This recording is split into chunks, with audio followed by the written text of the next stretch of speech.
Hello everyone, Susmita style কিচেনে তোমাদের সবাইকে জানাই ওয়েলকাম। আজকে কিন্তু জ্যান্ত কই মাছের তেল রেসিপি তোমাদের সঙ্গে শেয়ার করব। চলো ঝটপট রেসিপিটা দেখে নাও। প্রথমে কিছু মশলা আমি মিক্সিতে করে নেব। তার জন্য নিয়েছি একটা আদাটাকে ছোট ছোট করে কেটে নিয়েছি, আর নিয়েছি জিরে আর কাঁচা লঙ্কা। এটা কিন্তু মিক্সিতে করে নেব। এদিকে আমি কই মাছটা কিন্তু ভালো করে কেটে ধুয়ে নিয়েছি, আর ওদিকে আলু কেটে নিয়েছি। এখানে নিয়ে নিয়েছি সেই মশলাটা যেটা মিক্সিতে করেছিলাম, সেই মশলাটা, পেঁয়াজ বাটা আর টমেটো বাটা। এখানে কিন্তু প্রথমেই ম্যারিনেশন করে নিতে হবে। তার জন্য এখানে আমি 2-3 চামচ মতন হলুদ নিয়ে নিয়েছি, আর 2 চামচ মতন নুন নিয়ে নিয়েছি। মাংস যেরকম করে ম্যারিনেশন করা হয় এটা কিন্তু ঠিক সেরকমভাবেই করতে হবে। আর তারপর এখানে আমি সাদা তেল নিয়ে নিয়েছি, বড় চামচে 2 চামচের মতন। তারপরে যে পেস্টটা করে রেখেছিলাম আদা জিরে লঙ্কা, সেই পেস্টটা এবারে দিয়ে দিলাম। তারপরে এবারে দিয়ে দেবো পেঁয়াজ বাটা। এখানে আমি 2টো বড় সাইজের পেঁয়াজ নিয়ে নিয়েছিলাম, সেই পেঁয়াজ বাটাটা এবারে আমি দিয়ে দেবো। তারপরে আমি দিয়ে দেবো টমেটো পিউরি। আমি কিন্তু এখানে একটা বড় সাইজের টমেটো নিয়ে নিয়েছি, সেটা ভালো করে মিক্সিতে পেস্ট করে নিয়েছি। এবারে কিন্তু সবকিছু মশলা এবারে একবারে ভালো করে মেখে নিতে হবে।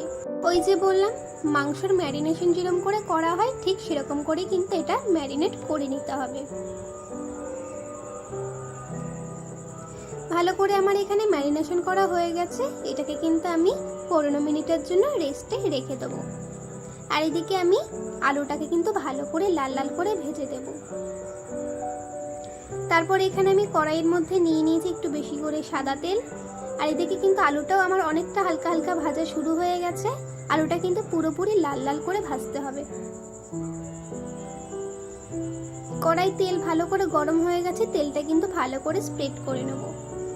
আর এবারে আস্তে আস্তে একটা একটা করে মাছ আমি সাইড থেকে দিয়ে দেবো। দেখতেই পাচ্ছ আমি কিন্তু একবারে গায়ে গায়ে লাগিয়ে দিচ্ছি, কোনো অসুবিধা নেই। তোমরা যদি অন্য এই নর্মাল কড়াইতে করো তাহলে কিন্তু লেগে যাওয়ার চান্স থাকে। যদি তোমরা এই কড়াইতে করো তাহলে কিন্তু একদমই লাগবে না। একটা একটা করে মাছ কিন্তু এবারে আমি সাইড সাইড করে দিয়ে দিচ্ছি।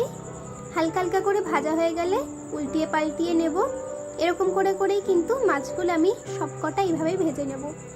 পুরোপুরি কিন্তু ভাজা যাবে না, একদম সামান্য হালকা হালকা হলেই একটু উল্টিয়ে পাল্টিয়ে ভেজে নিতে হবে। আর মাছগুলো কিন্তু তুলবেন না, এর মধ্যেই থাকবে। এর মধ্যেই কিন্তু সবকটা মাছ এরকম করে পরপর করে ভেজে নিতে হবে।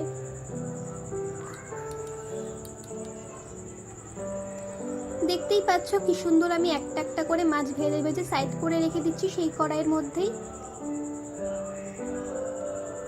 এই তেল কইটা কিন্তু অসাধারণ একটা রেসিপি, তোমরা অবশ্যই কিন্তু বাড়িতে ট্রাই করবে পুরো ভিডিওটা দেখে।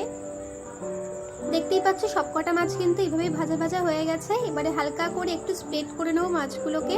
খুন্তি দিয়ে বেশি ঘাটাঘাটি করার চেষ্টা করো না, নালে কিন্তু পুরো মাছগুলো ভেঙে যাবে, কারণ জ্যান্ত মাছ। এবারে আমি আলুগুলো দিয়ে দিচ্ছি। আলুগুলো তো আমি আগে থেকে ভেজে রেখেছিলাম, সেটা তো বলেই দিয়েছি। আর তারপরে যে মশলাটা বেঁচে গেছিলো সেই মশলার মধ্যে সামান্য একটু জল মিশিয়ে দিয়ে দিলাম। তারপরে আরেকটুখানি জল এবারে আমি দিয়ে দেবো। সামান্য একটু নাড়াচাড়া করে এটাকে কিন্তু ঢাকা দিয়ে দিতে হবে। এটা কিন্তু একদম ওলট পালট করা যাবে না, সামান্য হালকা হালকা করে নাড়াতে হবে, নাহলে কিন্তু সবকটা মাছ সব ভেঙে যাবে।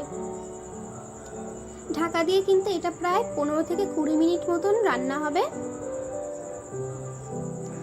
ঢাকনা খোলার পর কিন্তু একটা সুন্দর একটা সেন্ট বেরোবে।